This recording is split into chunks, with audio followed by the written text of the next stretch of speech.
we live? Okay. I thought I set this for 5 minutes from now, but that's okay. YouTube will play by your rules. Okay. All right.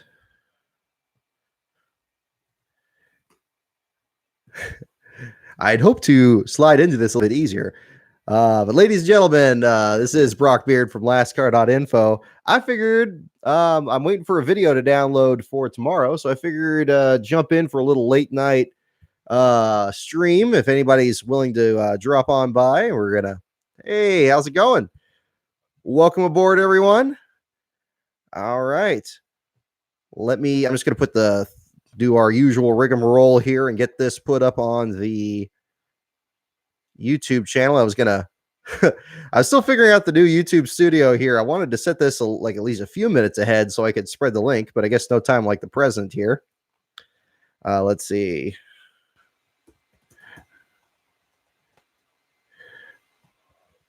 Our first live stream of 2020 is underway. How about that? Our first NASCAR.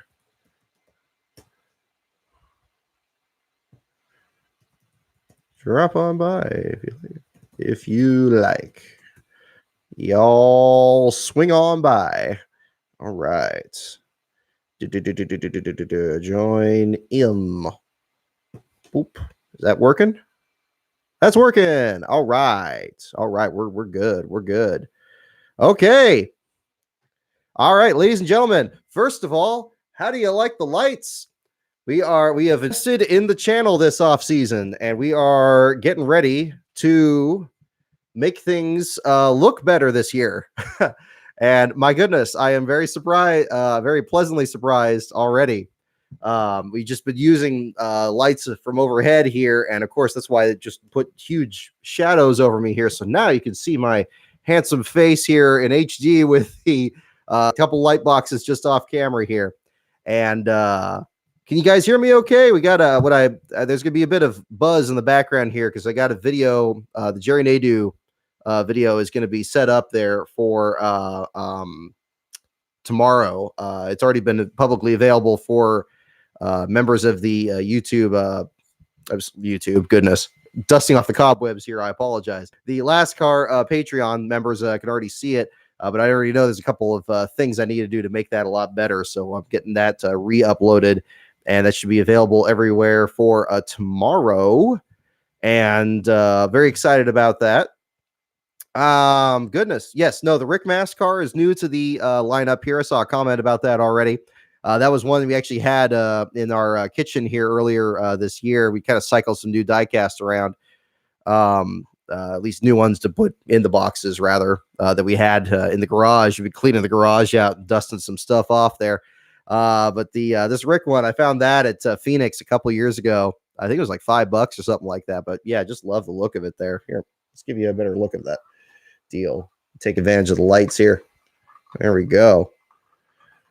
So yeah, obviously with the censored sponsorships on there, but that thing looked I really liked how it looked there. It's got Rick Mass not signature, but kind of like a signature script style for the name on the roof. Can't really see it too well. There you go. Actually, it's not bad. You kind of get a good sense of it there. Always one of my favorite paint schemes there. You get the nice simple clean look to it there. Obviously cleaner without putting the skull branding on there, but definitely a favorite. Oop, let's put that right up to the lineup. But yes, first of all, I hope you've all had a wonderful off season and a wonderful holiday season and everything. Very much looking forward to getting things started again this year with LastCar, with the website and everything. We've already looking ahead to some of our trips for this year for coverage. One thing that I've already changed on the website, I know it originally said that we were going to look at Las Vegas for the beginning of our coverage this year. One thing that we're looking at adjusting to, we're probably going to start at Fontana instead. Reason being on that is I already got some vacation approved for that weekend. I planned it a year in advance, thinking it was the Vegas weekend. Of course, they changed the schedule, so it's going to be Fontana. I was thinking of moving it, but you know what? Actually, it's a little bit closer to home, and I think that's a bit easier to commute. So I think we're going to shoot for that to be our first race of the season. Stay tuned on that, though. We're still kind of working the details out on that. But yeah, goodness, no shortage of things to talk about. I'm going to keep this kind of free form, of course. Is a Chili Bowl going on tonight? I think it's been going through this week. I don't really follow that too closely there. I just see the stuff online there, but I'm sure Matt Weaver and everybody out there is going to give plenty of coverage to that whole deal. I'm still kind of recovering and getting ready for the season. I apologize if I cough here and there. I've been sick for about the last month and it's just now been clearing up. But oh my goodness, so many things to talk about. I'm already seeing it in the comments here.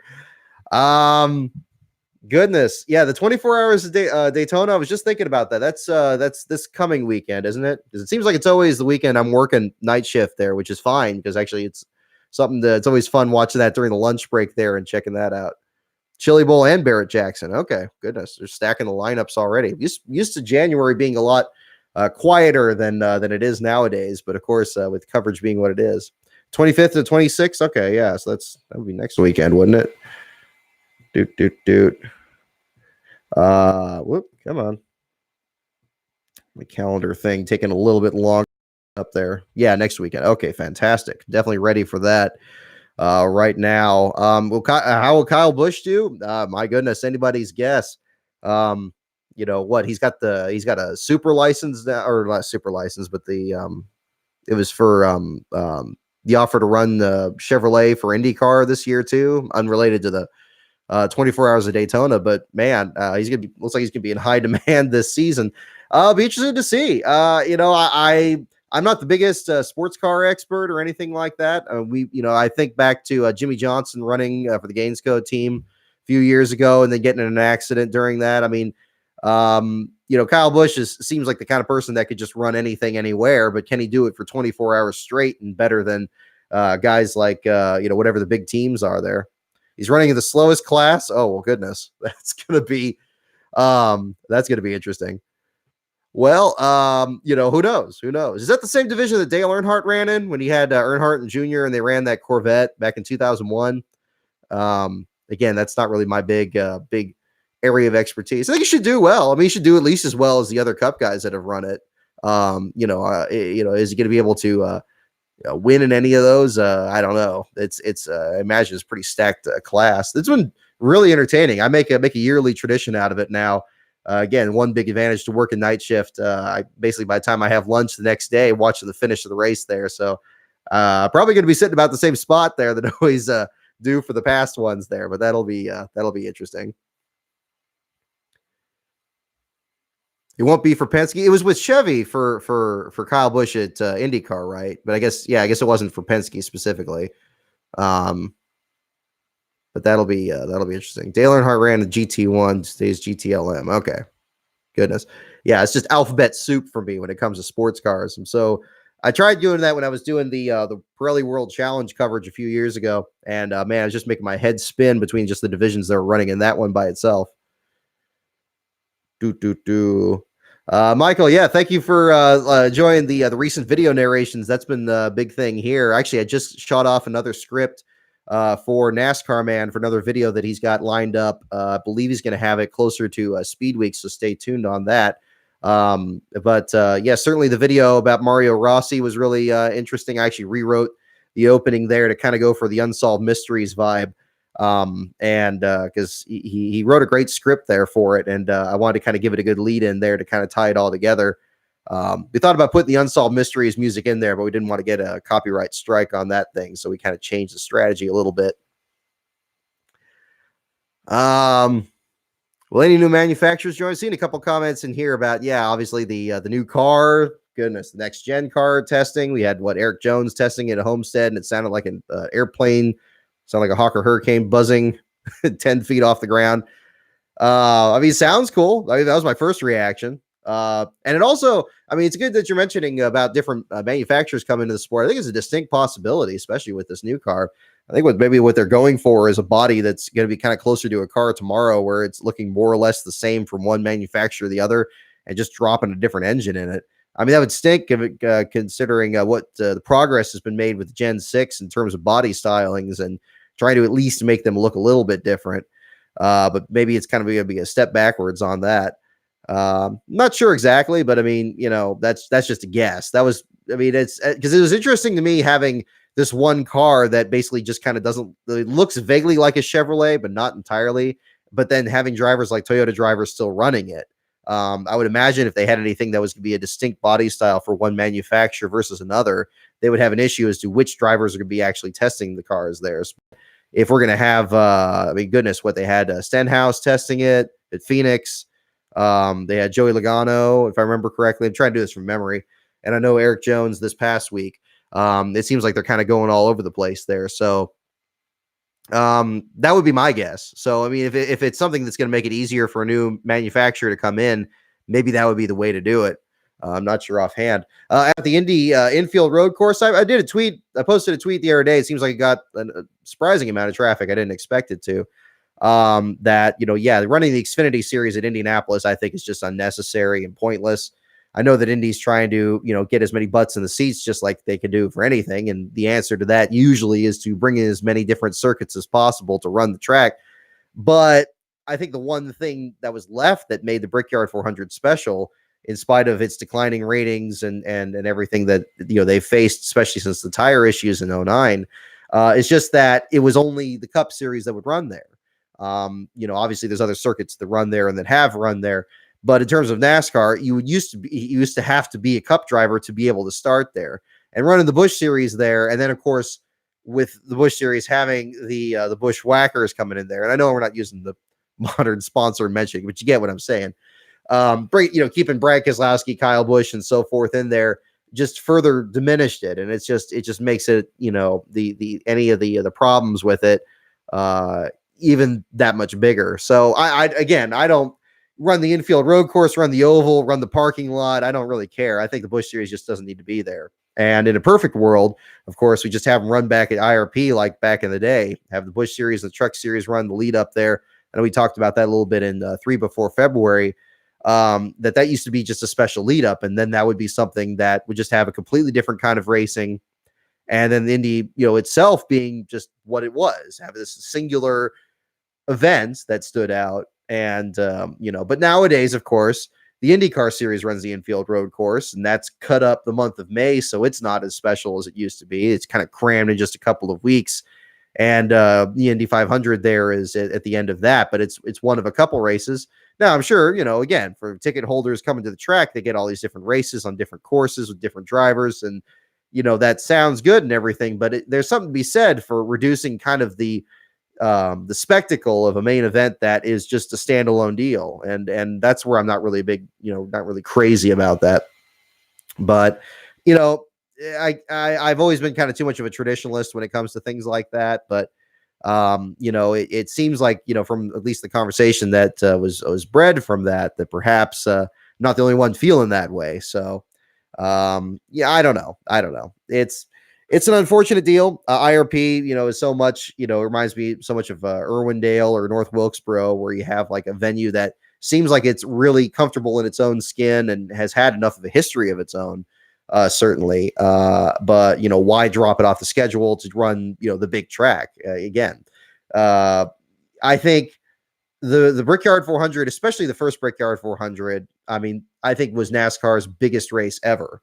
I remember as a kid, I'm a kid. I was maybe like 15 or something when that happened, but that was a really big event where, just everybody was, it was almost made the Daytona 500 that year secondary because everybody was counting down those days of July. And it's interesting when you see like other entry lists for that time period. Like, there was already a glut of Cup Series teams that were running that year. And then you had even more standalone guys running in, and then Winston West guys on top of that. Just a metric ton of race. Enough cars to fill the field twice just to attempt to qualify the race. I don't think any race, has been even close to being that anticipated as the Brickyard 400. It's easy to forget how big that event was. I think the Roval has been about the closest thing that's been nearly as hyped in terms of a new event in the years since then. And I think even the Eldora truck race to a degree, that was pretty hype, of course, and it's developed its own thing. I think even that was secondary because that was a truck series race. I think in terms of doing a Cup Series thing, the Roval and dropping that right in the middle of the playoffs was much like dropping the Brickyard in the middle of the summer and during a competitive season back in '94. So it's unfortunate. I see, I can see their side of the story on that, trying to just, keep as many people, invested in the race and perhaps trying to breathe new life into it. And in the long term, is that going to be the path that they take with the success of the Roval? Is it going to be where they just run the Cup Series on the infield road course and just forget the oval at all? Is that where Penske is going to be taking the Indianapolis Motor Speedway now that he's invested in so much of that now as a track owner and the owner of IMS Productions and everything else? I don't know. It could be. It's certainly his sandbox and he can do whatever he wants with it now. So, yeah, not sure. Let's see. Excuse me. Looking over the other comments here. Hoping Dodge returns. Yeah, you and me both. They always have the best looking cars, performance cars. It was going out on top. Talk about Roger Penske, of course. Brad Keselowski winning that championship for him back in 2012. That was outstanding. Whoop! I had to unplug my mouse because I got everything plugged into this thing right now. Goodness. For McLaren, any new manufacturers join? Oh, see Vortex Chaos 72. Your question about Joe Nemechek. It's hard to tell with these sponsorship deals. I was very surprised to hear about the sponsorship that came up there. That was at Moon Pie and the other company there that jumped on board, the 8. I know that was a big thing. Talking with Joe these last couple of years in particular, what their strategy in the past had been was to find a young driver that they could make a star. But as is the conflict, of course, in the sport, talent versus sponsor. And of course, this will lead into the Greg Alding debate that is now kind of occupied more or less this part of the week. I was surprised to see that they had landed not just one, but 2 sponsors there for the truck. So fantastic for them. Whatever they do with it, I'm on board for it. I mean, I would imagine that they would want to run 2 trucks whenever possible. I don't see them stopping, doing the starting park there in the 87. So we'll probably see them as a contender in the last Car Truck Series championship again this season. Anybody's guess on that. But obviously there's been a history in NASCAR too, where people pick up sponsors and the sponsor isn't enough to keep them going. And so they have to still start in park. Maybe it's a part-time sponsor. They stretch into something else. Not quite sure on anything on that, but certainly keeping things positive, especially in Daytona, given that Joe and even his son John Hunter, of course, having some great runs on the super speedways. But I think that's going to be a big telltale there as to how far that sponsorship's going is their appearance at Daytona. If they can avoid the wrecks and get a decent finish, it's going to be a tall order given what we saw in that race last year. Oh gosh, Natalie Decker, yeah, that one too. See, I think this by itself, I mean, I've already forgotten more things that I remembering on that. Unfortunate for Nice Motorsports, it seems like they're going to have a kind of a rebuilding year after all the progress they made with Ross Chastain last year. I thought it was very interesting that obviously Ross is having more of a commitment in the Xfinity Series with the colleague racing. But to see both his Cup Series ride now going to Brennan Poole for Premium Motorsports and now his Truck Series ride going to, I believe, was it Ty Majeski running the 45 this year? And then Natalie Decker running the 44 for a number of races. I think it does seem like it's a little bit of a step backward, perhaps inevitable because Ross outperformed in that equipment this year. And now, they're able to shop around for different drivers. And I imagine both of them, especially Natalie, are able to bring sponsors into the fold. And, that's the name of the game there. I'd like to be proven wrong. I'd love to see that, suddenly they just kind of figure it out and get some good runs. I know Ty had a lot of struggles there driving for Roush Racing, Roush Fenway there in the Xfinity Series. Of course, just about anybody that was jumping in that 60 car that year was having struggles.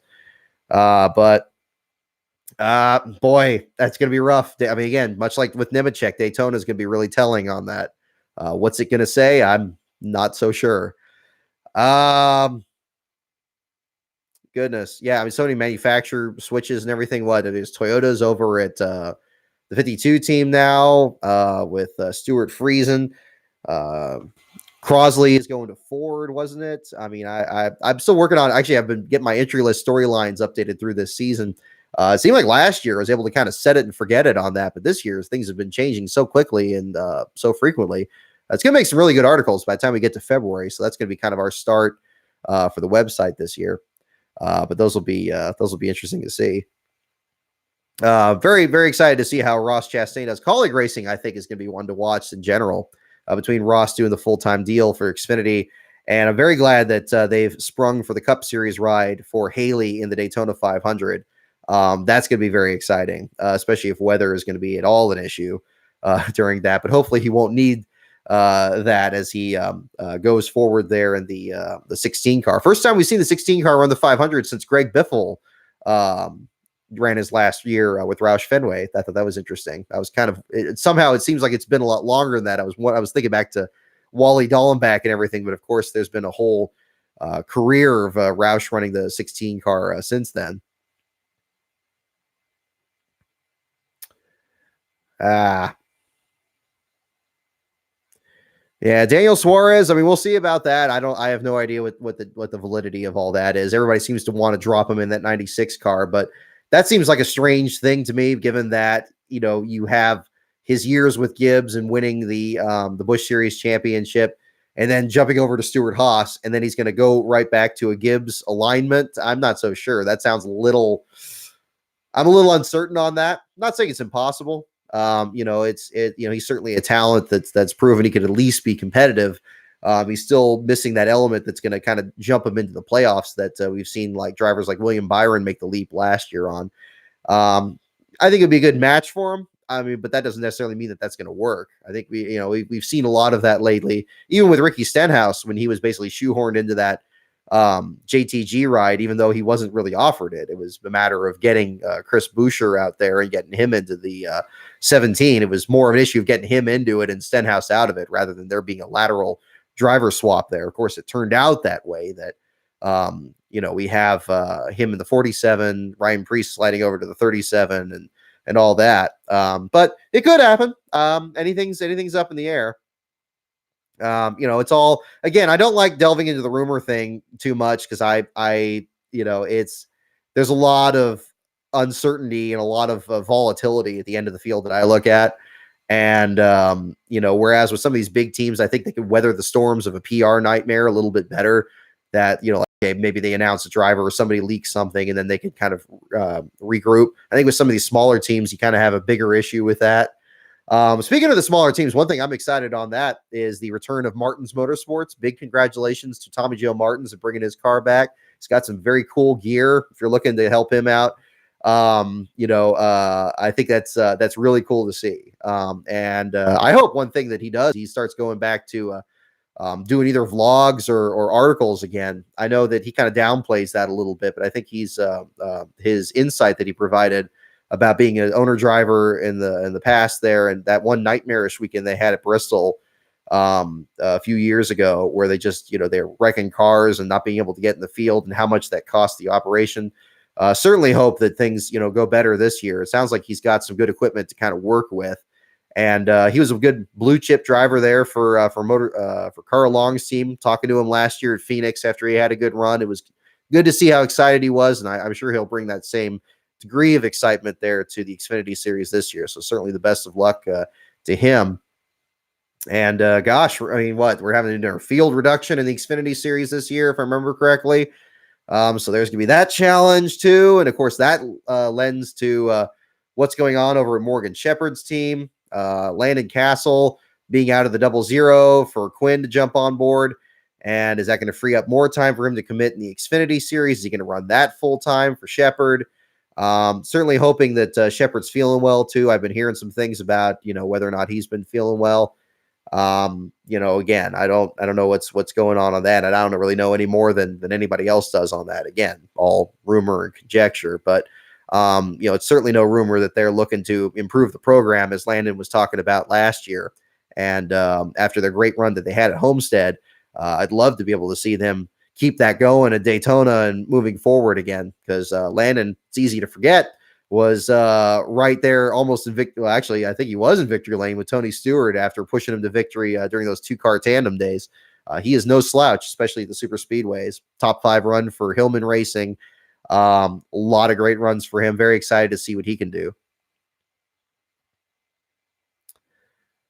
Hearing Miller Lite didn't re-up at Penske, man, that would be a sea change. Yeah, they've been with Team Penske for years and been with their Cup team right from the start with Rusty Wallace in '91. That'd be unfortunate. Usually one of their best paint schemes too. Even if it's like dressed down and anything, even with the number of contingency sponsors dropping off, still look great on those cars. It would be a shame to see something different there. Of course, there's so many of these cars that run different sponsors and stuff these days. It's kind of easy for a sponsor to kind of get lost in the spin swamp of all that, and that's an unfortunate side effect of all that. But of course, you'd certainly hope that things would be better than that.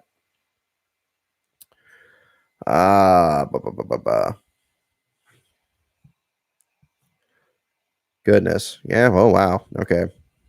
Oh, any word on Floyd Mayweather's team? No clue. No clue on that. I think they're in the same situation as Jonathan Cohen and Victor Obaika. Nothing new on any of those. I was looking at my old article from the Obaika thing a couple of years ago, and they sounded really exciting. And I was very pleased that he spoke with me as long as he did. And we spoke with Tanner Berryhill and everything. And I'm glad I did, because it seemed like that was one of the last media availabilities that they've had. And still haven't got that call from Jonathan Cohen that I've been waiting to hear back on to see what's going on with the 7 car. Yaley didn't know anything more about that. And then he was, of course, driving for Rick Ware last year, and nothing new on that. Josh Balicki didn't have any other information on Obaika after he was leaving there and also driving for Rick Ware. Rick seems like they're really working on something over there too. I know they have the other charter they're picking up for Front Row Motorsports, since they're going to have David Reagan come back and run the Daytona 500. They'll probably do a Michael Waltrip deal instead of a straight up retirement. I know the latest term that's in vogue now is, retiring from full-time competition rather than just retiring out and out.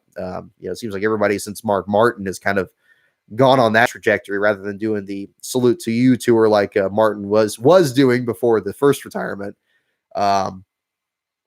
which is a shame. I think that's kind of, some drivers, I think it would be nice if they just kind of did it kind of in a grand way like that. The Harry Gants, the Richard Pettys, Rusty Wallace, drivers like that, kind of doing it that way rather than kind of the end of the Racing Reference list kind of petering off with a ride here, ride there. Of course, these guys are racers. I mean, it's something I can't understand as an outsider, is how much of a competitor they are and how much they'd like to compete and how hard it is to come away. And especially if you're somebody like Reagan, where you're really good at the super speedways and you got a team like Front Row Motorsports that's always a good dark horse there. Michael McDowell being a factor in the 500 last year.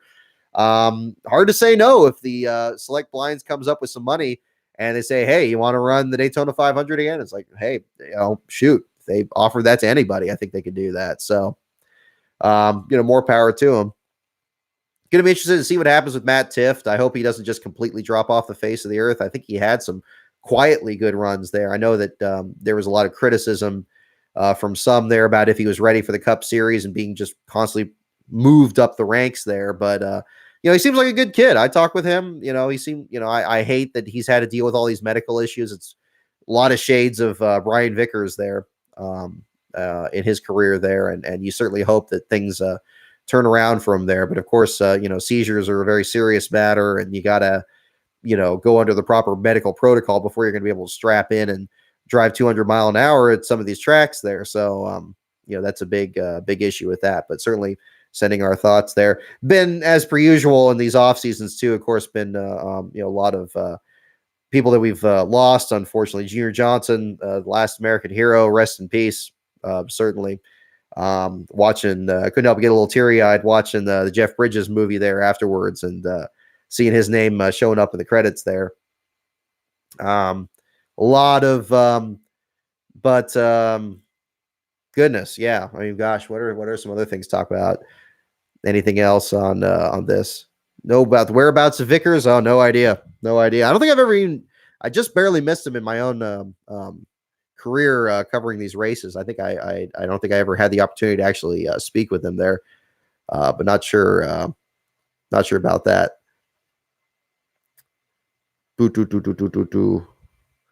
Why the hate for Logan Lucky? I couldn't stand it. It was just such a bad movie. I'm sorry, man. If you guys like it, that's fine. Uh, I hated it. I thought it was awful. But I think it's been said. I mean, half of YouTube is all movie criticism. So I've dipped my toe into that with Driven. So and that didn't get a whole lot of hits. So I know which side of the aisle I belong on. But yeah, I don't know. I just thought it wasn't funny. I thought the main character was the Channing Tatum's character was kind of this lone wolf, kind of creepy kind of character that wasn't very sympathetic. And then, spoiler alert, like he's supposed to be like the grand, the grand master plan behind this like elaborate heist. It's like, oh no, this movie wasn't boring. He had like this whole thing planned out all along. It's like, no, movie, don't do that. I've thought about going into doing like movie criticism and stuff like that, but I can't pull myself too many different directions. But one thing I can't stand in a movie is when the idea is just kind of half baked and not very well thought out, and they don't kind of play with the idea. I have a feeling like a lot of movies that get made these days are just the first draft and they just go with it. I've written a lot of first drafts that are just awful, and yeah, I'm working on one right now. I'm working on getting the first draft up to speed there, and getting that singing and stuff like that. The first draft of anything is going to be bad, and I get that feeling from a lot of movies these days. And Logan Lucky is, without going too far into it, kind of feels that way to me. Speaking of which, big thing I've been working on this offseason is the next book, the sequel. Well, not really a sequel. It's not going to be another book on JD McDuffie, but it is going to be a book very much, in that same vein. Still not ready to announce the subject matter. We had something fall through on that. That's excuse me. That was going to be a thing to kind of get that to the next level. But the good thing is that we got the book is coming along very well. It's reaching 40,000 words, which is close to where I want it to be. The JD book was 80,000 words. So, we're halfway there. I don't think it needs to necessarily be as long at it, but I think it's going to be right up there. I think it's going to be very good. Doing a lot of research on that, some interviews and stuff coming together. As soon as we get something together in terms of, I don't want to, since we had to move the JD release date a couple times. I know I've said this before. I don't want to announce the book really until we get actually a release date on that. But more than likely, the people that are in the Last Car Patreon, they're going to be the first ones to know about it, and then we'll spread the word from there. But we haven't made an announcement yet, so stay tuned on that. Feel free to keep speculating; that's fine. But not ready to make an announcement yet. But I think you're gonna like it. I think it's gonna be really good. It's really started to sing this off season. Done a lot of good research here on this, and we just scratched the surface in terms of interviews. So I think once we get through with those, I think it's gonna be a very suitable follow up to JD, and you'll be interested in what aspect it will be. It's going to share some element. I'm trying not to say too much. It's going to share some elements, but not too many. I'm going to leave it there. If I go any further, I'm going to get in trouble on that. Yeah. So, yeah. And again, big thanks to everybody supporting the JD book. I'll mention that as an oblique thing. Actually, we're down to the last 2 copies of the inventory that I have right now. I'm debating about when I need to order some more copies. We're in discussions about perhaps doing a second edition, although I don't know what the timeline of such a thing would be. There's not going to be any significant changes there to the book, but there's going to be some stuff that's going to be updated, other information that's come to light that'll be added in there, some corrections, some tweaks. Yeah, it's a great thing with writing. Project's never done. It always just keeps going. Never going to be done with JD McDuffie. Absolutely not. I'm always open to new information and new things that come up. And it's been a heck of a journey there. Hey there, Dirt Track 68. Good to see you there in the chat. I saw you at Darlington. I'm trying to remember which. I met so many people at Darlington. I was like, I was winded by the end of that night. So I appreciate meeting you out there. That was a good deal there. Goodness. Oh goodness, yeah, documentary on Speed Channel. I'd love to do something like that. 3 before February was a huge experience. I know we talked about that a bit already. I think from the Homestead show, but that was a go in there. Oh, by the Clemens car. Okay, right on, man. Hey, welcome aboard, Kyle. Thanks for coming on board. Yeah. Oh goodness, that was really cool. I always loved having the rear getting the name on the car and all that. And that was a beautiful throwback scheme, that the Rowdy Burns car. Really, really like that one. Yeah, nothing, no updates on the Morgan Shepherd thing behind besides what I've already seen over in Phoenix. The interview I had with Landon. Actually, I was interested that was about the only quote that anybody had on Landon Castle before it was revealed that Quinn was coming on board the 00. I'd spoken to him, and the Jasky had that in the team chart there, where he said that he wanted to stay there with Starcom because they'd done good work. I don't know what the nature of all that is. I don't have any new information on that, but hopefully we'll find out what happens on that. But yeah, again, thank you everyone for sharing the videos on YouTube in particular, both the videos that I've done with NASCAR Man and the ones on my own channel as well. But very pleased. I'm still getting so many comments, especially on 3 before February. That one, again, that was one I thought about making into a book, but I'm not sure if anybody would have bought it. Really, I think it would have been maybe a little bit too. I think the footage really does that story justice, since it's such a recent event. It, for me, 20 years ago feels recent. I know it's not for some of you. Some of you guys are under 20, so I know it feels probably even older than that. But the stuff that happened that year, I think was something that I really want to do something on. And what started, much like with the books, it started as an article and kind of became a video from there. And there's so much more that found out from there. Somebody shared an article about Bobby Labonte having a stuck throttle at Darlington.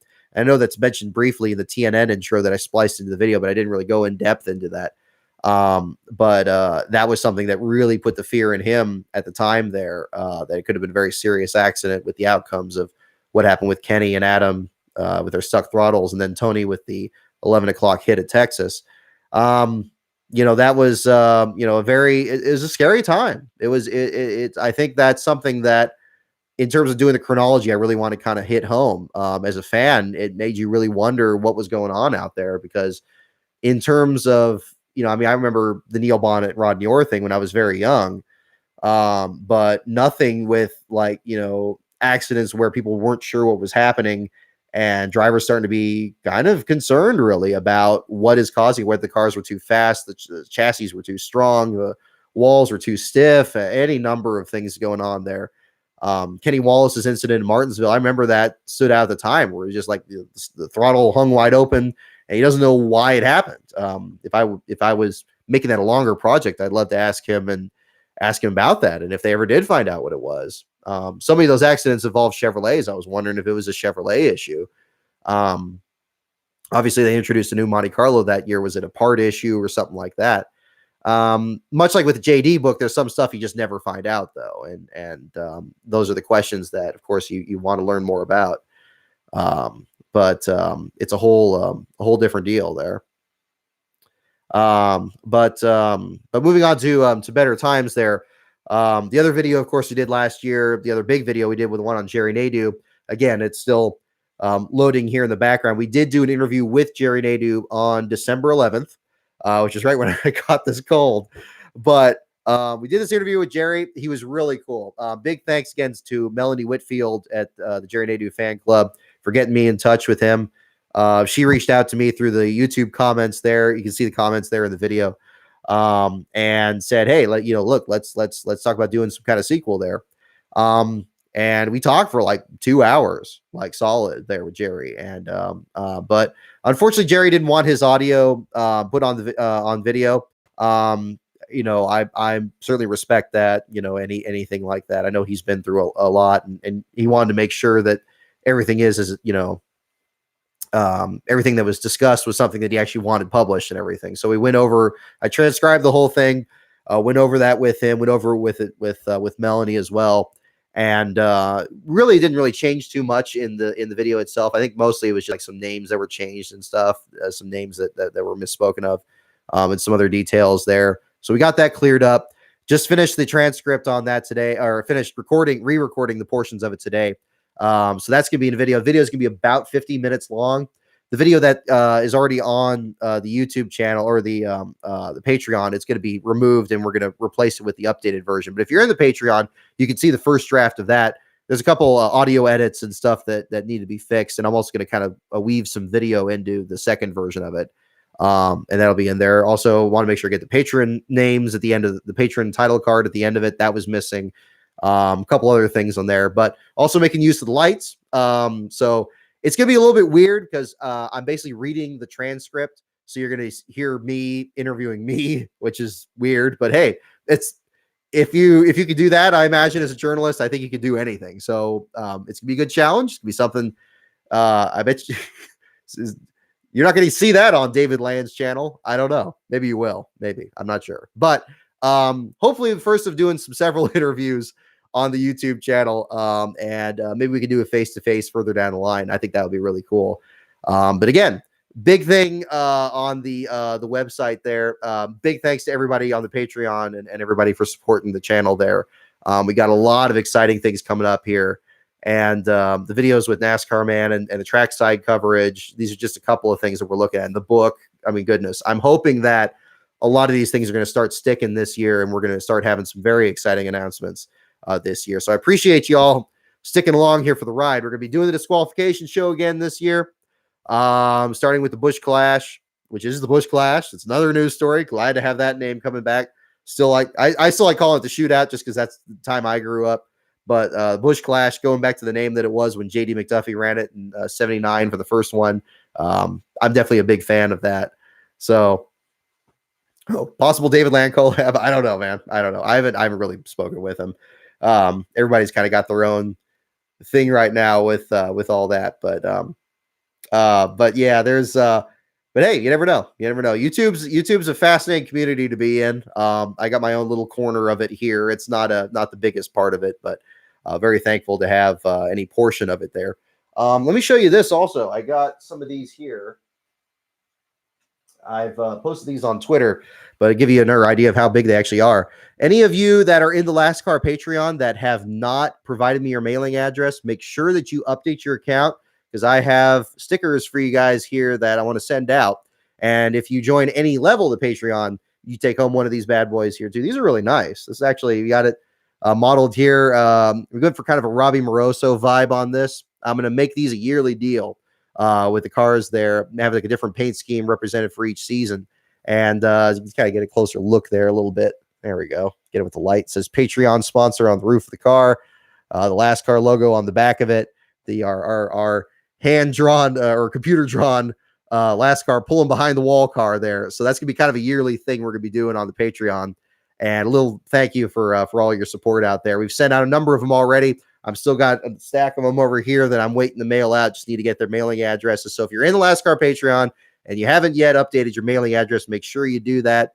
And if you join the Last Car Patreon at any level, make sure you include your mailing address, because I like to send little things out like this and stuff. And, there's only a few of you guys on there so far. That's fine. As far as I'm concerned, if you're just, the few, the proud, the brave in there, I'm going to treat you like royalty. So you get nice little stuff like this in the mail. And hopefully that's going to be a thing that takes off. We also have new bumper sticker designs. I'm actually in the process. I'm going to add one of these to the back of my car for road trips. Our new Last Happens bumper sticker. This one just came to me at work the other day and modified the logo there. It has with the Last Car Info logo. I originally just used for the template the BJ McLeod number 53 car. I thought about changing it, but I kind of liked how it looked, so I just kind of kept it the same. So it has kind of a default look there. If you apologize for the advertising here, but these came out really nice. Build a Sign is the website that I do all my bumper sticker stuff with. I think the stickers, I believe the die cut stickers are from another company, but the bumper stickers are from Build a Sign, and they do a good one there. If you join the $5 level of the Patreon, you can get this bumper sticker or any one of, I believe I have 4 different designs. I put that on my Twitter, or at least on the Patreon. If I haven't, I'll post that later and you can see that. But we have those, and these are always a lot of fun. So lots of things. And I got the box diecast behind me here too for the $10 levels. We still have plenty of diecast. That is not an issue there. If you join a $10 level of the Patreon, you can get a diecast from my own collection. Loose diecast there sent to you with a statistic relating to that car number or driver or diecast or whatever. We sent out a number of those. Those are a lot of fun. I always love putting those together and sending those out. And then, of course, our highest level I believe it's a $25 level or $35 level, is our t-shirt level. That gets you any t-shirt from my Redbubble store. So whole lot of deals on that. So let's see. I'm just thinking anything else to cover. Oh yeah, Jeff Green. Thank you for mentioning that Death Note. Yeah, Jeff Green. I didn't hear there was a 15 race sponsor. I know that he was going to do the plate races, which is always a great one to see. My goodness, he's always one to watch at the super speedways, Daytona and Talladega. Hope he can have a good run there. I know he was put a tweet there that they're going for broke there on the for the Busch race this year, so that'll be exciting to see. But we'll see what happens. We'll see what happens on that. Don't know anything more about the sponsorship deal there, but that'll be interesting to certainly interesting to see. Goodness. Let's see. I mentioned the okay, the mouse is on that screen. Okay, that's what's going on. That's why the mouse is not working. Okay, I mentioned the Patreon, mentioned the race coverage, looking at Fontana to start the year. Again, still subject to change because I got to apply for him on a race-to-race basis. Fontana will be most likely the start of the season. Sears Points in June. Very glad that they have the change to the aero package for the road courses because that was one thing that was really bizarre. At Sears Point last year, I know I mentioned it, about the drivers expressing how bizarre it was that aero is suddenly important at Sears Point of all places, even with the carousel added. I think contributed to why that race wasn't really that good last year. And then on top of that, the heat exposure, I still think is going to be a very big continuing story. Haven't heard anything new about them getting rid of those passenger side windows at races during the summer or races on shorter tracks or road courses. Suddenly throwing that in there and seeing guys like Parker Kligerman or Cody Ware completely exhausted after these races or during the races, like not even be able to get to the distance. Really a big issue. And I think that's the next big safety issue that NASCAR needs to reevaluate. Haven't going to be very interested to see if there's anything that's going to be done like that with the new car, with the next gen car, since air circulation and putting like that the air circulation through the car being a big issue of the downforces. Any of that going to be affecting the driver comfort issue, the circulation at the cockpit? That's going to be the big thing I'm going to be curious about. Don't know anything new on that. Don't know anything more about that than you guys know on that. But we'll see. That's going to be something I'm going to be keeping an eye on, especially when they come out here. I don't see the Sears Point date changing from the summer, but that'll be a thing. I've seen it. Yeah. A couple questions about the Riam brothers. I haven't heard anything on that, but I've seen your comment there, Michael, about doing a signing. That would be exciting. They certainly had a great run at Daytona last year, surviving all the chaos in that race to get the best run that they could. But it'll be interesting to see. Oh yeah, Mike, that's right. Yeah, I forgot you were wearing the last car collage shirt and you had Jerry sign it. That was, yeah, gosh, so many things Jerry's been up to. He really downplayed so much. He's how much he's been involved and how much he kind of puts himself out there and stuff like that. You'll hear that in the interview when it gets posted tomorrow. But I'd say he's still involved out there. Without giving too much away, there's a good part of the interview. Ben Schneider had a good question that really kind of set him off on this tangent here, where he talked about where injured drivers belong in NASCAR and what they can do to kind of help the sport. He was very detailed in that, and I think that's a really interesting thing. So look forward to that tomorrow when we get that online. What I'm going to do is I'm going to get the video available. I don't think I'm going to do a premiere. I'm just going to put it like straight up, and then the interview transcript will be available on LastCar, so you could follow along.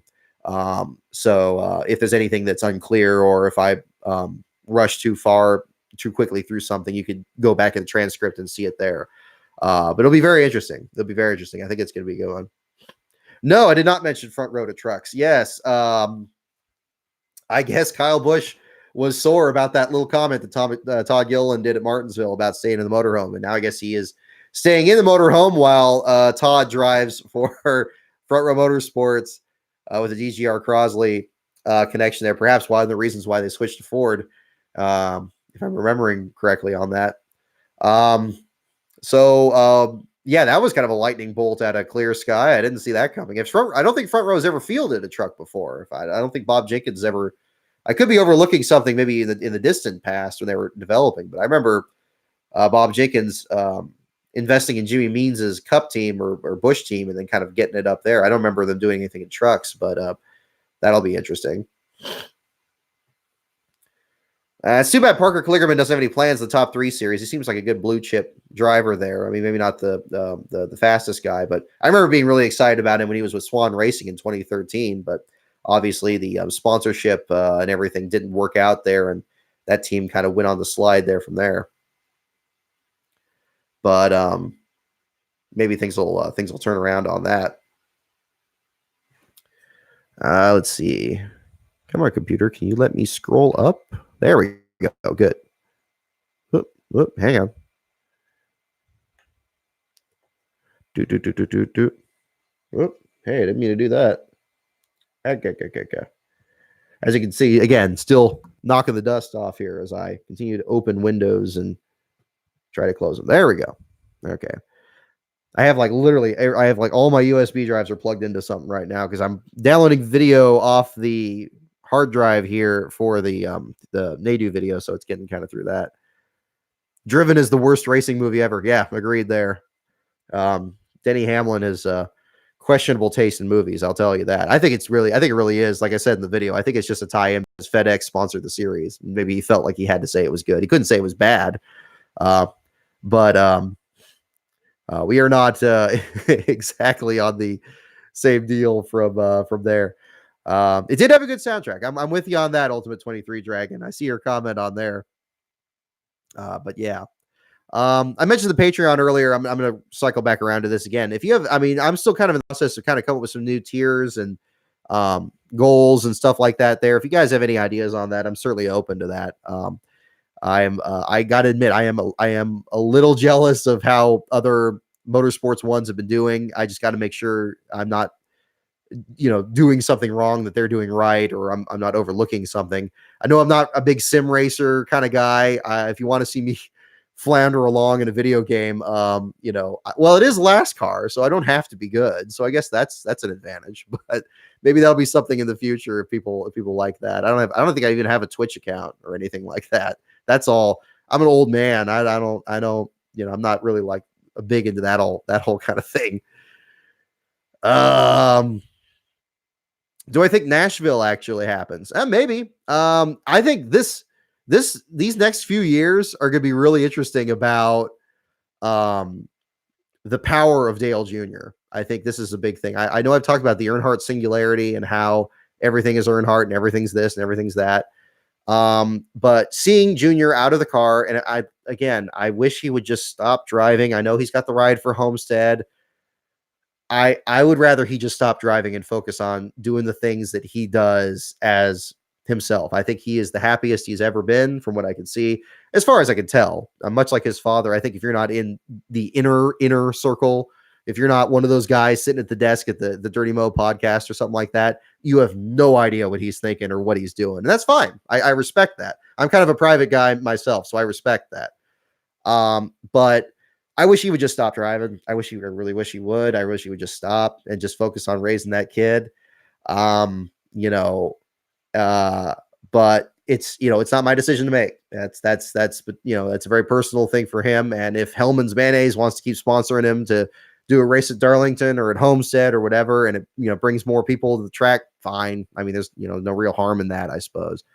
But I think these next few years, and we're seeing it already. We are absolutely seeing it already.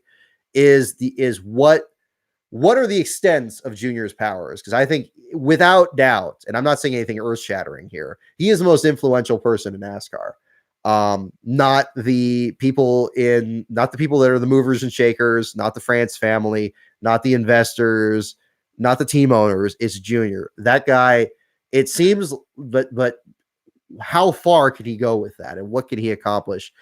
The thing where, can he be the guy that's going to get NASCAR back to Nashville? It seems like in one tweet, he can get the lawn mown down at North Wilkesboro and get it put into iRacing, just like that. Now that is power. That is Unbelievable. And good on them. And then they get that in the game, and okay, great. He goes over to the NASCAR Hall of Fame and he puts all the champions on the Victory Road display, just like that, just boom, like that. I can't even snap my fingers, so that that's capturing that metaphor pretty accurately. And then being in the broadcast booth, his first ever broadcast, he says slide job, and then suddenly that's just completely attributed to all of the juniors fandom. And now he's even done this whole ghost track thing that other YouTubers and stuff that have been doing, and now it's starting that whole thing. So I think the sky's the limit. I think he could just simply, if he doesn't even have to be in a professional capacity in NASCAR. He is just the kingmaker. And Richard Petty may be the king, but maybe Junior is the president. So I don't know if that's the metaphor or whatever, but it seems like just with whatever simple thing that he has come to mind, that he can get a great amount done. And I think that's very good for the sport because he has that very sincere passion for the history of the sport. He always has, not just doing the back in the day show, but being a Jimmy Means fan, wearing the old gear, being very much a part of all the throwback action and stuff like that at Darlington, including, of course, the run he had last year. But I think we're gonna see so much more of that in these next few years. And it's his world. We're just living in it. And how much farther is that going to go? I think really he can, I don't want to say he can't do no wrong. I mean, but it certainly seems like he's the kingmaker. So, and I think it's anybody's guess what he can get done or what he can aspire out there. And that's good. That's good. And that's where I was kind of thinking at the time that he retired from racing. It's like, look, we're not losing Junior. We're not losing him just because he's not running out there. Yeah, you'd love to see him out there running for races and maybe getting closer to that championship that he seemed like he was close to in 2012 before that concussion. But, we're still having him out there doing the very best that he can. And even somebody like myself who bristles at the hype of a driver that seems to just completely, cover up everybody else out there. Junior is very much, I think, sympathetic to that. He reminds me a lot of Mike Joy in terms of having an eye for smaller teams and smaller stories that don't get seen, and tracks that are hidden, in the woods, competitors and stories that don't get talked about that much anymore. I think he has that, and he's an asset to the sport. And whether that means he's going to be the next Buddy Baker, the next Ned Jarrett, the next whatever, who knows? But he's blazing his own path, and I'm happy for him on that. And I think that's going to be the big story beyond just the next gen car or what happens with the sport in terms of like the, are we going to run electric cars? Are we going to run, how much longer we can use the old technology? Junior's role in all that is going to be every bit as much of a story. I think that's going to be interesting, and it'll be exciting to be, any part of it I can have there, jumping in there and covering it. I'm very excited on a professional level of seeing where that's going to lead. Because I think that's where we're all heading, and we don't know where we're heading, but we're heading somewhere. But we'll follow that along all the way. Giant ass spoilers, exactly. There you go. You can start a hashtag just from a Freudian slip, or whatever you want to call that. But yeah, Ford versus Ferrari, fantastic movie. Really liked it. I don't think it was better than Rush, though. I will say that. I will condition it there. Rush, I think, was lightning in a bottle. I think Ron Howard is a master craftsman when it comes to movies. And, love Apollo 13, Backdraft. A lot of those movies are still ones that I still watch. But Ford versus Ferrari was right up there. I like Matt Damon. I like Christian Bale. I think they played off each other very well. I know some people took issue with the way the movie ended.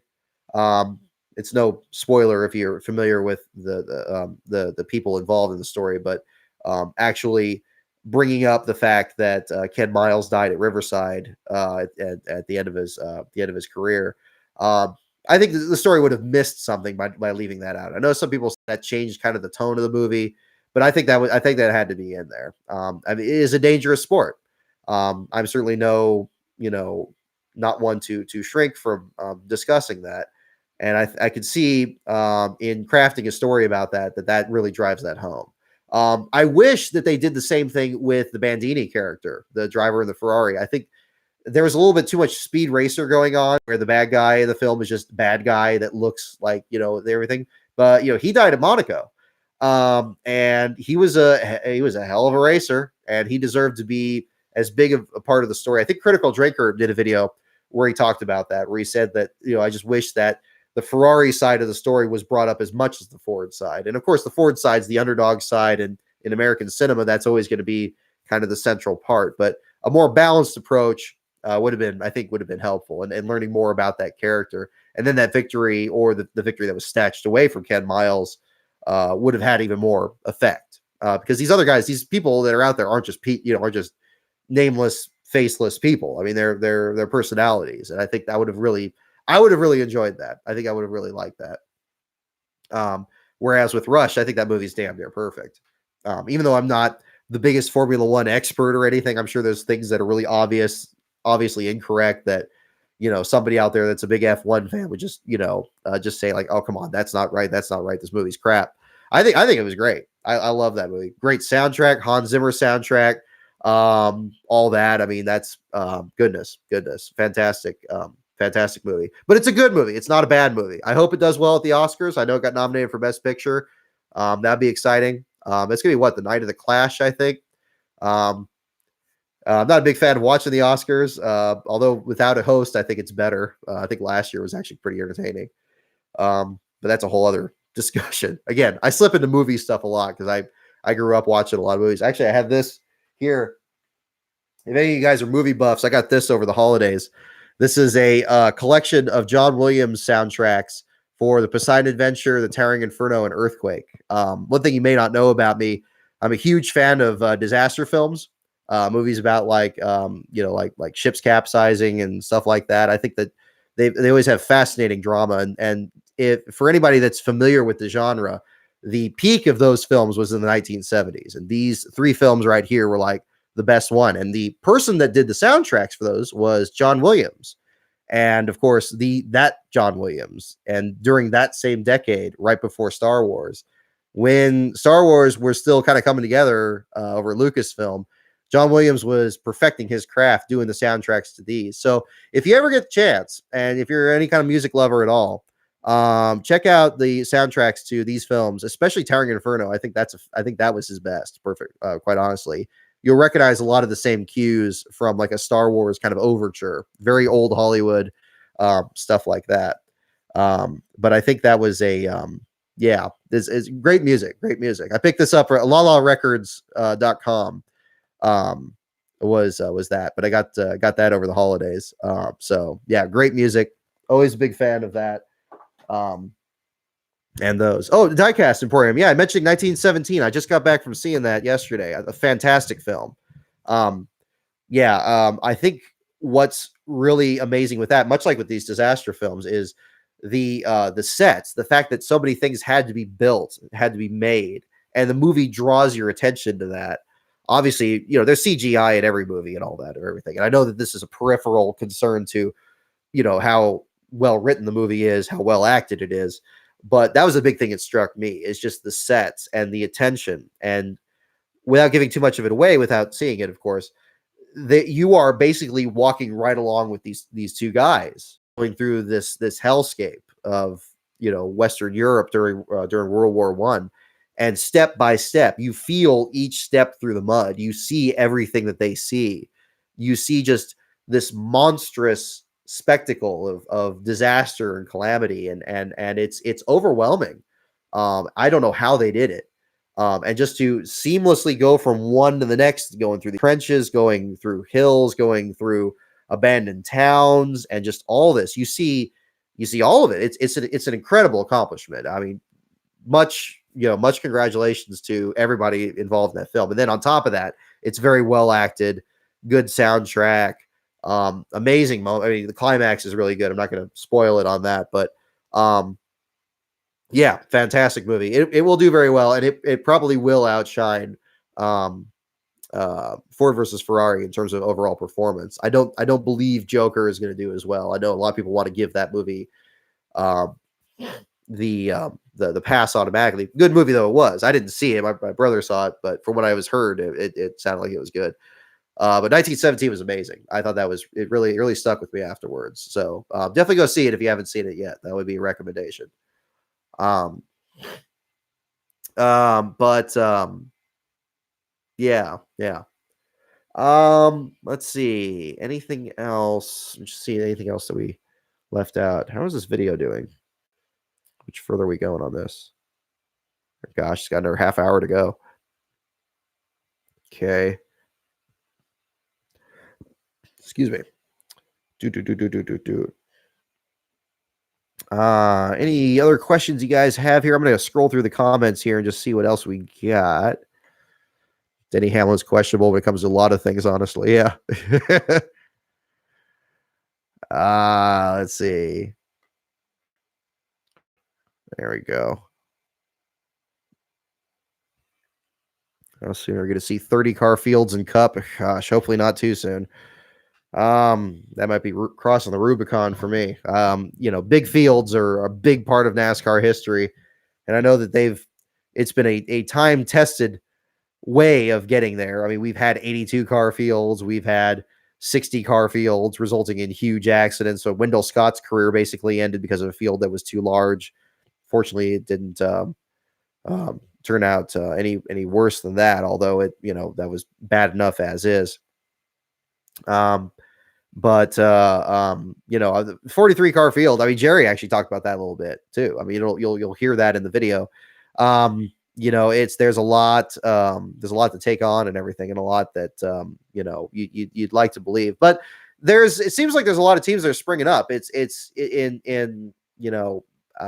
You'd like it to be from a time period like the early 90s or the early 2000s, where a lot of teams just come out there, whether it's to compete for the Brickyard 400 or just try to show up at Daytona and see what you can do. It used to be Daytona was kind of the way that if you had a car and just at least half a hope of making it fast enough, the hope that you could start the Daytona 500, even if you blew up on the first lap, you could rebuild the engine and maybe run half a season off that. Those times are pretty much gone, unfortunately, by them hiding the purse amounts, because I'm sure, no doubt, that means that the open teams that would just try to get into the sport now are completely getting just the raw end of the distribution. They're not getting nearly as much money as the chartered guys are. And of course, buying a charter is a big investment in itself. It's just changed the complexion of it so much. And a lot of people will say, oh, well, none of these guys had a chance to win anyway. Well, okay, just because somebody's hanging on the edge of the cliff doesn't mean you step on their hands. I don't get that. I still maintain that the smaller teams are the canary in the coal mine when it comes to NASCAR, and that you can judge a lot of the health of the sport and the health of the field from the slowest competitors that are in the field. Back in the 90s, and okay, yeah, people roll their eyes at that. Oh yeah, well, the 90s, they're so different from now, and we can't have that. No, it's a bit of the Titanic sank from a surface area that was the size of 2 sidewalk squares. A little bit of damage, a small bit of damage can have a big effect. You can bleed from 1,000 little cuts. It doesn't have to be anything huge. And I think NASCAR is the same way. So you change this little thing here, you change this little thing there, you patch up this, you patch up that, pretty soon you're not sinking anymore. But it takes the willingness to do that. And, the charter system was a mistake. It hasn't done anything that it promised to do. It hasn't made it more attractive for sponsors to come in, hasn't made more attractive for sponsors to stay. It hasn't frightened the small teams away from starting parking or from stretching their resources, and it hasn't squeezed them out entirely. They're just glomming together and trying to do the best that they can with what they have. And then, something comes up like this thing at Homestead, and then that gets all blown out of proportion. You start the race and you do what you can with it. And then they always want to add more conditions to it. And then, hey, you create some 3-headed beast like Spire Motorsports out of it. And everybody's like, oh, well, they shouldn't have won the race because, this lightning strike, and they shouldn't have even been out there. Well, hey, they followed all the rules. Even the ridiculous rules they threw in there, and they were still out there, and everybody else had a chance to stay out on that pit stop. And if they pitted, they got outfoxed, and then the lightning strike came. Too bad, so sad. Races have been won and lost the same way from teams with even less resources than that, and they will continue to. You can't legislate away slow cars. You can't legislate away guys you don't want out there, because at the end of the day, if they qualify, they're going to go back out there and they may very well beat you under the right set of circumstances. And like Richard Petty says, I mean, all you need to be doing is put yourself in a position to win. Circumstances dictate the outcome. Justin Haley did that same thing. Felipe Lopez and all those guys at Spire Motorsports. But NASCAR will keep trying to do it. Their strategy seems to not be to undo a mistake. It seems to be creating a new mistake. And the moment that they stop doing that, whatever will be that moment, will be the moment that they start to course correct. But I don't know when that moment's going to be, or if that's going to be. You always hold out hope for such things, but that's kind of where I am with that.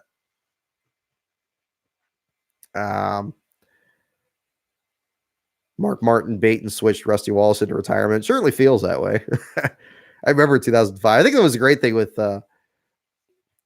And Rusty Wallace. The 2005 Daytona 500 is still, I think, the most underrated 500 in recent memory. You watch that one, and I remember the Rusty Wallace and Mark Martin both had a chance to win that at the end in the last restart, and they were going to draft each other. I think it was Mark to Rusty said, look, get that 2 car behind me, and there's no way they can stop us. And I remember it was like, wow. I was like, man, they're for real. And they were right in the mix of it at the end before Jeff Gordon pulled it off. So that was an exciting time. That's one of the, that's a great one. I've seen NASCAR is putting up a lot of classic races. Kudos to them for that. I know that they're on this kick of the first time winners on there, which is good. I mean, I've done stuff on first time winners before too, but maybe they'll branch out a little bit into stuff that maybe we haven't seen or haven't seen in its entirety before, or just other moments that were kind of forgotten. I kind of get the sense that some of the people that work to make these decisions don't entirely have the best grasp of the sport's history, or not more than a rather surface analysis of it. So they do things that sound like what they think people want, but they're not things that are new. But I'm willing to reward progress towards the right goal, even if that's not entirely what I want it to be. But that's just me. I don't know. Tiny Lund, the race where Wendell Scott's race, same one where Tiny Lund died. You're right, Leslie. Yeah, those are separate years. That was the Tiny Lunds thing is a weird one. That actually came up in the JD book, for those of you who've read that, because Dr. Jerry Punch was one of the last people to actually talk to Tiny Lund before that accident, and his story is in there. That was an amazing moment there. That was one thing that I didn't really count on in doing that project, is how many times I was talking about other fatal accidents in NASCAR history. Talk about Tiny Lund, talk about Grant Adcox.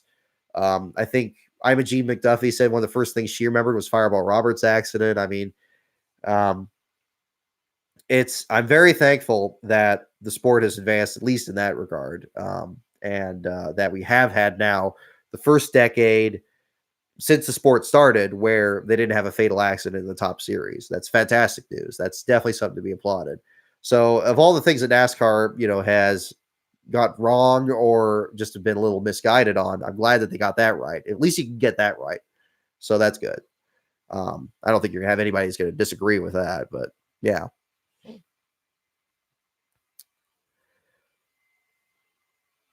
Yeah.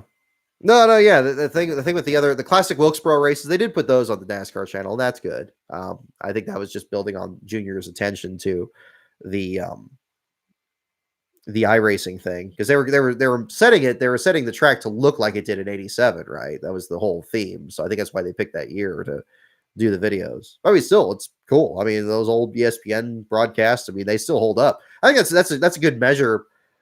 Again, going to the thing that I always hammer in all these shows is the quality of the broadcast, is the rewatchability of it. I mean, how many times do you want to watch a broadcast from like 3 years ago? Like, are you going to do that? Probably not. I can remember the last time I do it. Probably the most recent race that has any rewatch value that I've watched would be 2015, the Daytona 500, because I think the end of that race was fantastic. It's unfortunate it ended under caution, but that 3-wide battle at the end where everybody just couldn't get out of each other's way, That was exciting. I think that was a great broadcast, and I think the Fox guys, Fox crew, did a great job with that. So that was good. But those older broadcasts, something out of the '90s. I mean, I was working through some of this old ESPN footage for the native video, and you can just kind of get pulled in a little bit and just keep watching it for a bit because it's just like this the way they shoot the races is cool. Bristol had a lot of exciting camera angles. They showed a lot of the field. They followed up on stories of the garage area. We felt like you're kind of everywhere at the same time. You're here, you're there, you're this place, you're that place. I think nowadays there's too much of this kind of like sit on the couch experience where, okay, yeah, the broadcasters are sitting right with you and you're all commenting on the footage. It's like, well, that's not really what broadcasting is. I mean, okay, yeah, you're just talking over stuff that's happening, but it's got to be a little bit more active than that. The reason Ken Squire's in the Hall of Fame is because he's, he's an amazing broadcaster, can paint these images in your mind. Chris Economaki, Eli Gold, Bob Jenkins, all these people. The reason they're as great as they are is maybe because they're all in radio, also because, or they were track announcers, but they have this ability to just paint these images in your mind and make it as lively as possible. When you didn't have HD footage, when you didn't have tons of in-car cameras and gopher cams and the camera that swings to the angle of the banking and all that and draft lock and all that other stuff that gets in the way. Yeah, it's just a different deal, but I don't know.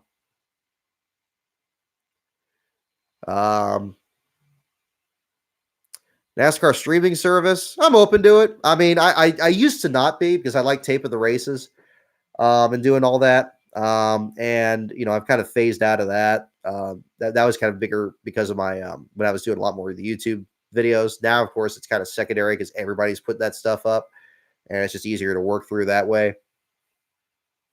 But I'd be okay with it. I think if it's something that improves the quality of the broadcast or the quality of the output, then maybe a streaming service would be a better way to go. I think these networks have had a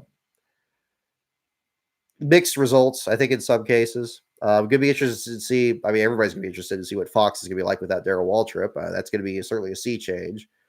And then NBC's, got a few things they need to work on, but that's a whole deal there. But like their own streaming service, I'd be behind it if it has like older. You can mix in older shows or older broadcasts and pay more attention to the past of the sport. I think and create more original programming, maybe that isn't like reality shows or whatever like that. That'd be great. I'd be on board for that. I think that would be a great way to do it. But I'm not sure if that's what's on the books or anything, but yeah, I'd be on board for it. The other thing is too, I'm done with cable. Just we cut the heck out of the cord. I was watching a race at Dover, and then suddenly the channel just went out and it switched to another channel, and then we said, okay, no, we're cutting the cable today. So we got rid of that. We got Hulu, and streaming service nowadays. I mean, I'll pay, what, $20 $20 a month or something for that. Yeah, I think most of us probably would.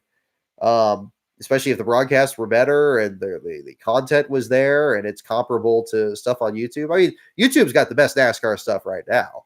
So they're gonna have to overcome that hurdle. NASCAR is starting to show some of these races on their channel and everything like that, but they got a long way to go to make up for a lot of these great YouTube channels.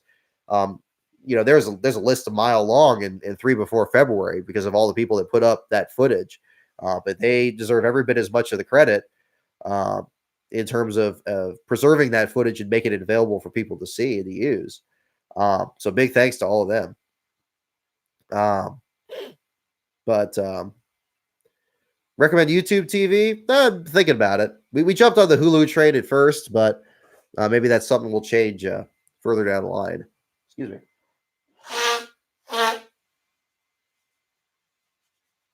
Ah, goodness.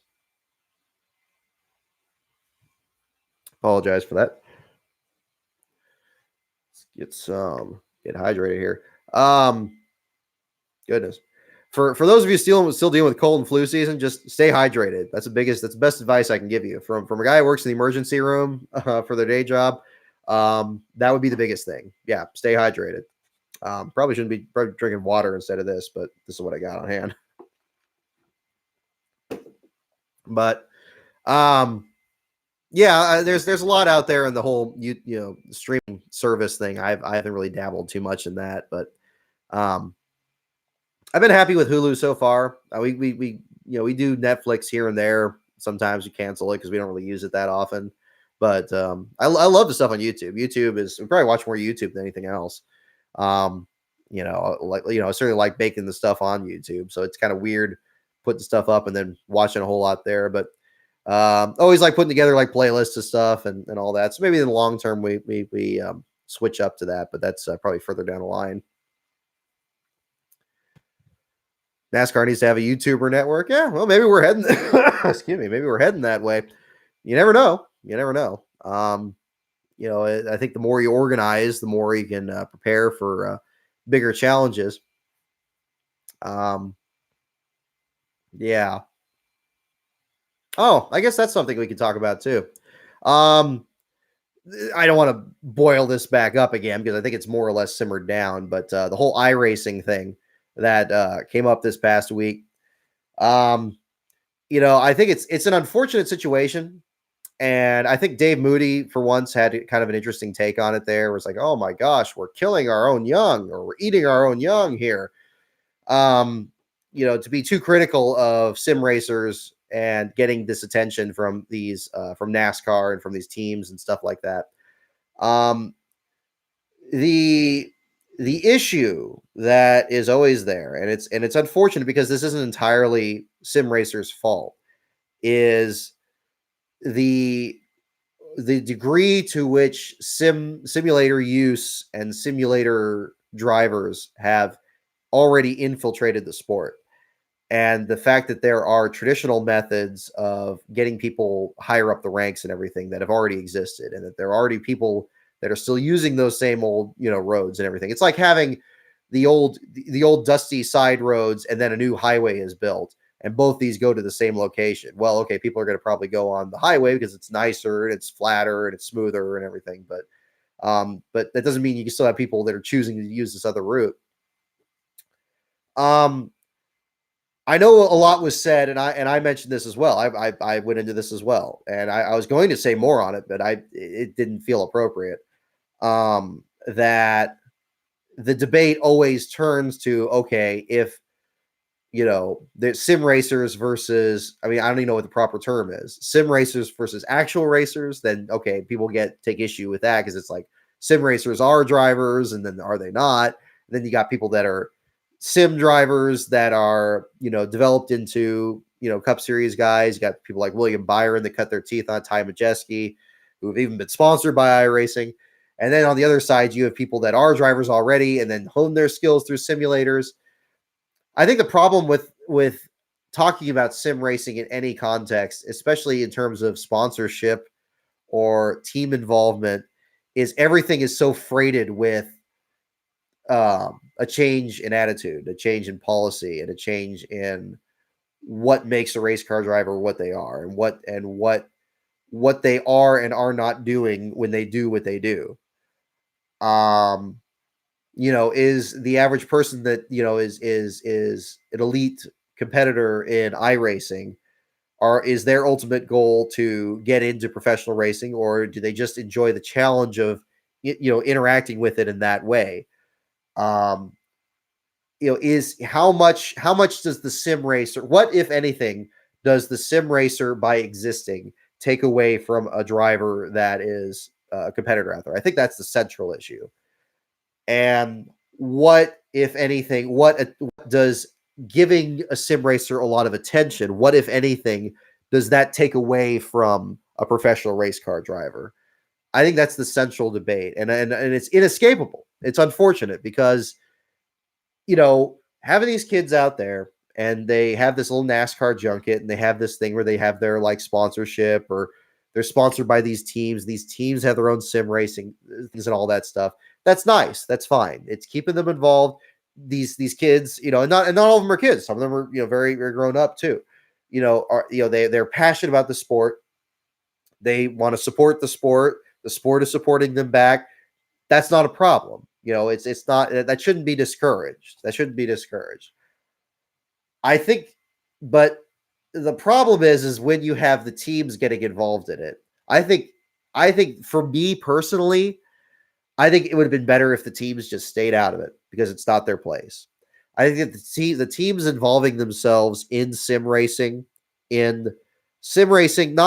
in terms of having simulators for the drivers to use, but delineating that, specifically being involved with e-racers, with iRacers, with having promotional things, even if like the sponsorship money is de minimis, even if it's like very little amount that's going their way, it muddies the waters. And that is an issue because you have people that are professing to be sim racers that are getting these contract opportunities and working their way up the ladder and getting into professional racing. And they get into professional racing without any real, like their first driving experience may be in the Busch series or in the truck series or sometimes it may not be too much further away that somebody just goes right into the Cup series without any of that. And I know that these local drivers think that, and I can't really blame them. NASCAR has done nothing to dissuade that thinking, I think. And so when something comes around and there is some kind of effort to give sim racers even more attention from NASCAR sponsors, from NASCAR teams, and using the artifice of things that were once reserved for signing drivers to actually drive the cars, like signing a sponsor, like signing a team, like recruiting drivers out of these places. They're going to resent that. And they're going to view that as a threat. And unfortunately, the other part that's happening is we live in I'm not saying anything revolutionary when I say there's a pretty big culture war going on. I'm not going to go too far down the political side here, but anything from just, going okay boomer to an older person and just dismissing them, and then it goes the other direction where I don't like the term millennial. Like that gets thrown around. It's like, oh, isn't this funny? You're the boomerang generation. We're going to throw you out there into the real world. And you're just going to come right on back. There's a lot of animosity going both directions. And we see that in this whole sim racing debate. And that comes to the surface.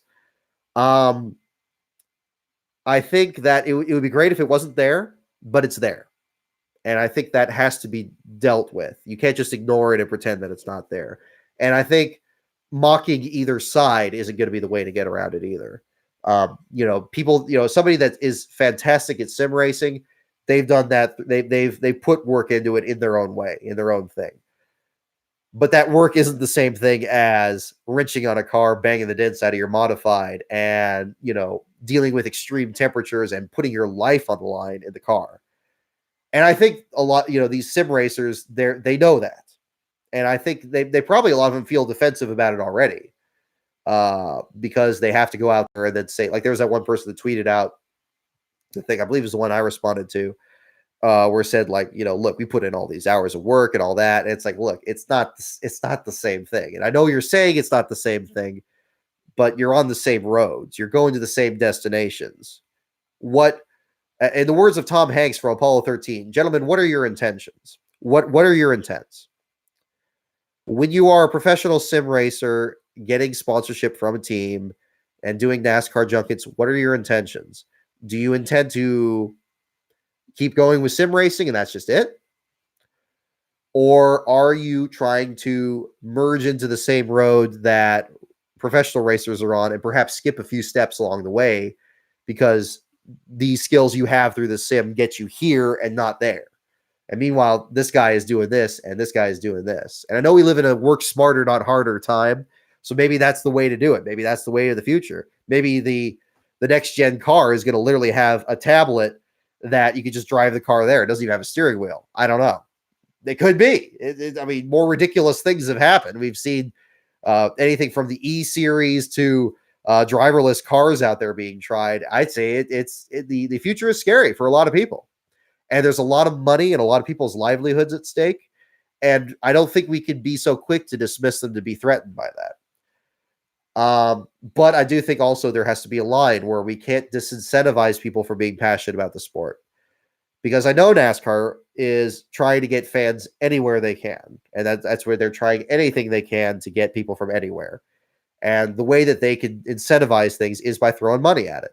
If they throw if it's like a multi-million-dollar contract, if it's like $30 million for Global Poker to sponsor Chip Ganassi, and they just have to pay $100 to a sim racer. I don't mean to be dismissive there. I mean, I don't know how much it is. It's well beyond me, but I'm saying if it's a really, really small amount, like who cares? Like, okay, they get to have this sponsor and they get to have this added exposure and they can reveal themselves to be as talented as they are behind the wheel.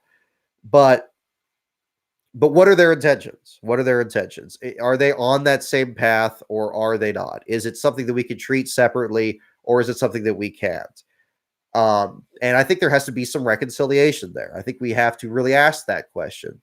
And I don't know what the best way to do that is, but some borders have to be addressed because I think it would be very easy for a NASCAR team to just say, hey, why am I spending millions of dollars to have a driver development program through these sponsors that we can't get, through these number of starting spots that we can't have because you have charters? Why am I spending all this money to put this kid in a in a Arca Menards car and in a short track car, in a modified, in a truck, Xfinity Cup? Why am I spending all the money doing all of that? And when I could just put them behind a sim, skip all those steps. These guys are businesses. I mean, that's the other thing too. These teams are businesses. They have shareholders, and they have shareholders of these businesses.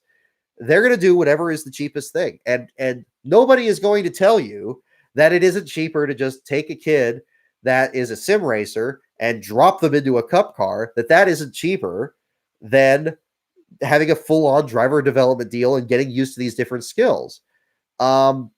The time is going to come when people are going to ask that question. When the sims get so good that the difference is negligible. When the average person's computer at home can run these sims, when a steering wheel, like a whole setup is going to be so cheap that it's going to seem pointless that, even driving things. And I know people think it's like a slippery slope fallacy or something like this, but I can see it. And nothing is off the table. There could even be a day where nobody even goes to the tracks and everybody literally just watches sim races. And that becomes the big thing, like drone pilot, like World of Warcraft players or something like that. That could be the future. And I think it's worth asking where are we headed? And if it just becomes a matter of one thing being cheaper than another, that could be the thing. And it could be the thing just because it's cheaper, not because it's better, not because it's more popular, but just because it's cheaper. And businesses will always try to make it cheaper. So that's the big issue with that. And I think it's worth considering. It's not worth ignoring. And it's unfortunate because there's a lot of collateral damage to having the debate. And I hate that. I hate that for both sides. I hate that for both professional drivers with the grease under their fingernails that are literally putting their lives on the line. And I hate it for the sim racers that maybe aren't that familiar with the sport, but are getting into it because they're really good at this sim racing, kind of thing. And they want to be recognized for their skills. I can sympathize with anybody that wants to be recognized for their skills and compensated accordingly. I get that. But they're in conflict. They're in direct conflict, and we can't pretend that they're not. And there's a lot of money and a lot of people's lives and even a future of the sport that's at stake. And that needs to be treated seriously. And we're living in a time now where just look at what phones are now. Phones aren't even phones. Like nobody even, people hang up on calls all the time because they don't get phone calls anymore. It's all the other functions. And you have all these other things that we used to have. We used to have, like, you would have to get your digital camera to do this. You used to have to get your camcorder to do that. You used to have to get your phone to do this and all that stuff. Or the phone, you couldn't even leave the house with it because it was bolted to the wall on your landline. And now all that's in one little thing. And it's amazing. It's amazing all the things they can do. And they can create new things that make it do even more things. But, it's all just that one little thing. And sports are no different. Sports could go the same exact trajectory to the point where it's no longer even about competing anymore or literally being there. That could very well be the future. And I know it sounds paranoid, but, if you're watching this now on YouTube, 20, 30 years down the road, it could very well be the next video on this playlist is the Daytona 500, and it's just a sim race. and everybody's just sitting in the chat room and we're just watching it that way. I hope I'm wrong, but it could be. It could be. And it sounds ridiculous, but the world has a ridiculous way of working out sometimes. So, I'm going, I'm going too far down the road here on that. But I mean, that's something that I really had to get off my chest because and I wasn't sure how to articulate it. I'm still having trouble with it now, but it's a conflict that's unavoidable and it's coming.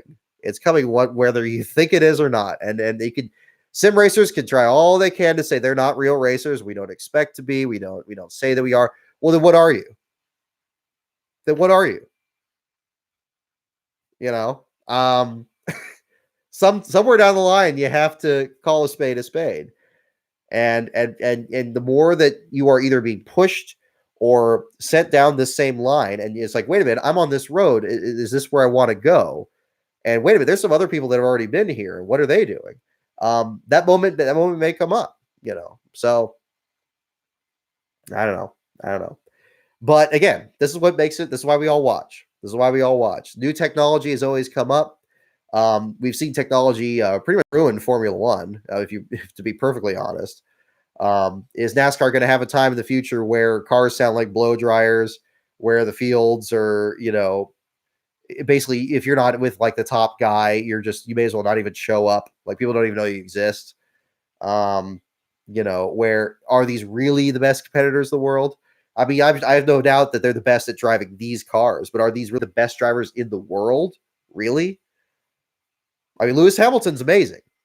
I mean, I'm not casting aspersions over the people that are already on the top of the list, but everybody else, are they the best in the world? I don't know.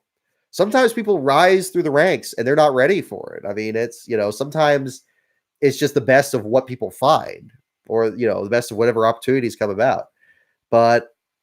And NASCAR may have that moment too. We may already be in it. I know the pay driver issue is always still an issue.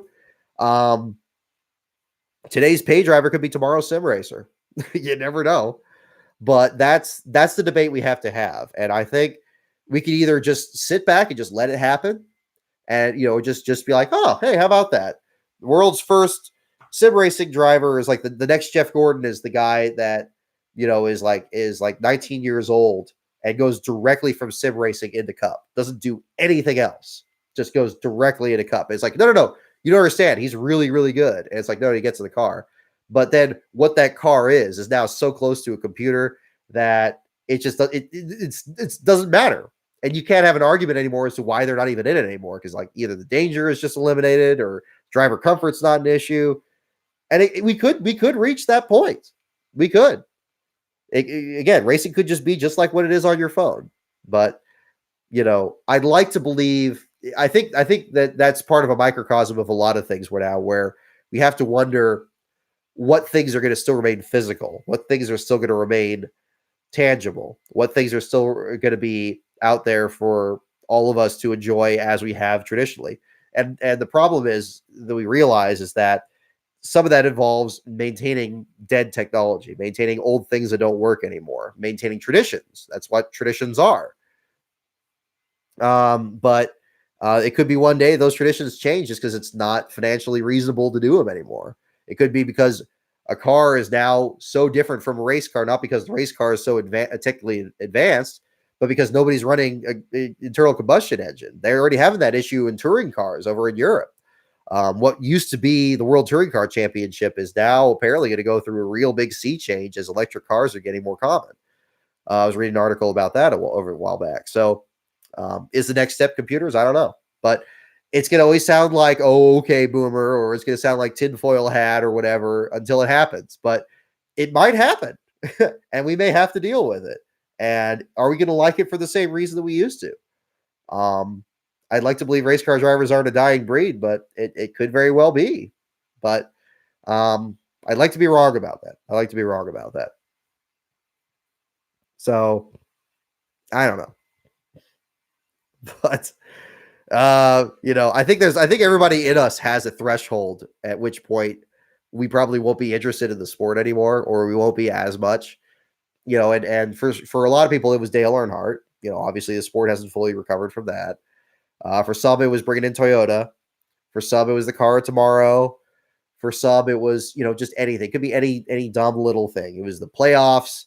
It was elimination rounds. It was stage racing. I know people that have pointed to any one of those things. They usually don't say a whole lot of things. They usually say one thing that was too much. And that I probably have that thing too. It hasn't been these yet.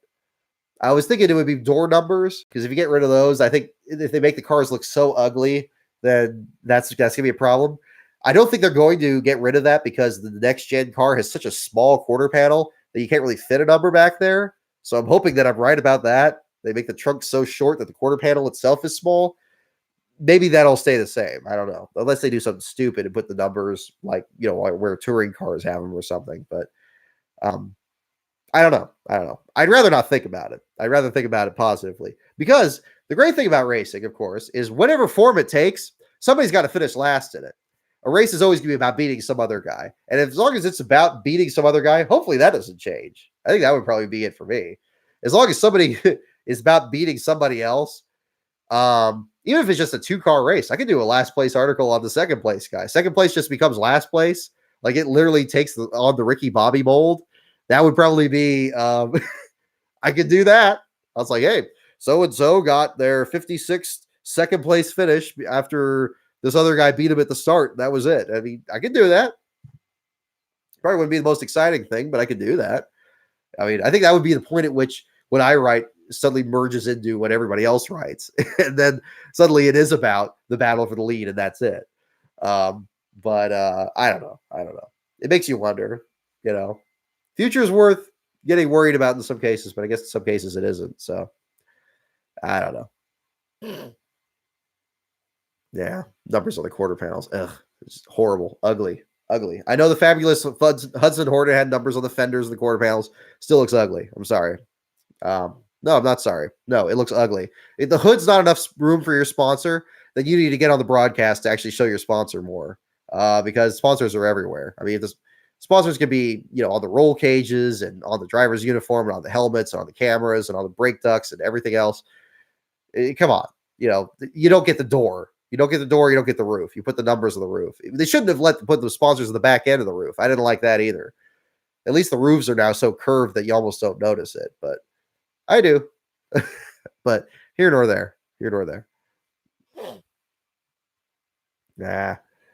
Well, we'll tell you what. Well, this video is just about done downloading, and oh goodness, we're about the hour 42 mark here. So I'm gonna go ahead and let you guys go now for tonight. But thank you so much for jumping in here tonight. I hope you guys are excited as I am about this season, both for LASCAR and for some of the other things that we're working on here. Again, thank you so much for joining the LASCAR.info Patreon, patreon.com/LASCAR on Brock. The Twitter feed at LASCAR on Brock. We're over 3,000 viewers. Thank you so much for everybody that's following on there. Over 4,000 subscribers on YouTube. Brock Beard here on YouTube that you're watching this video on there. Been really exciting this year.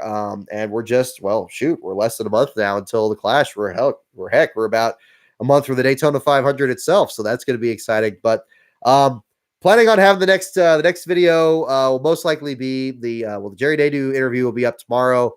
The thing with NASCAR, man, we're getting a date to be announced on that. We'll let you know more about what that's going to be on.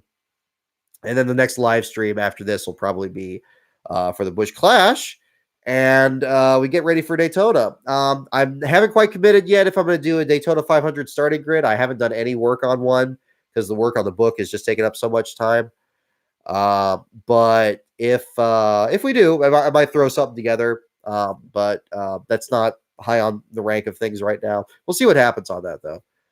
It could come up. And I still have the stretch goal in the Patreon where if people want to start a grid for another race, that could always come up as well. And have patrons vote on that. All that's on there. I talked too much about that already. But yeah, that's about it for right now. So again, thank you so much for following tonight. Thanks for tuning in. I know it's late on this side. Enjoy the rest of your off season, and I will see you beginning of next month. But thank you again for all your support.